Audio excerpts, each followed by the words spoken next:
Okay guys, another unboxing video for today. Ito na. Ayan. So naka-plastic.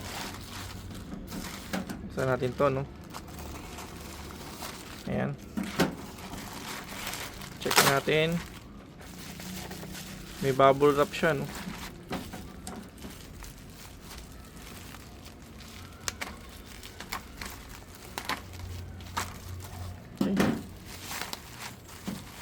Ito, so meron tayong inko dito guys. Inko siya 19 pieces na drill bits and screwdriver bit set siya, no. Syempre made in China, inko, pero inko siya guys. CRB daw, ano. Uy, maganda naman siya guys. So ayan, may mga sukat na rin pwede nyo i-post para mas makita nyo, no. Buksan din natin siya para mas na natin. Mas maliwan na nga ganun. Ayan guys.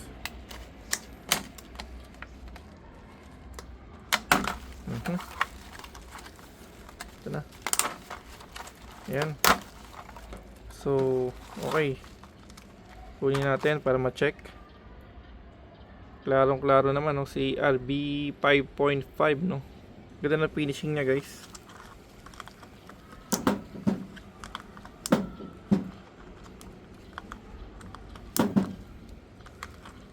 Ano pa meron?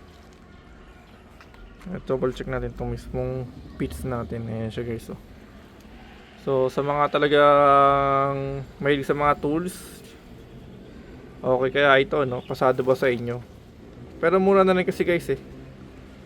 Ayan. Saka yung tibay, may langis pa, no? Hindi ko sure, ano. Yung iba kasi nabibili natin pag isang putol agad. Puputol. Yan, pero ito mukhang okay naman. Tapos inko pa siya, no. So, yeah, yun lang guys. Thank you for watching po, no. Kompleto naman yung ating items. First impression lang tayo, okay naman. Ang ganda. Sarap bumili ng mga tools. Inko.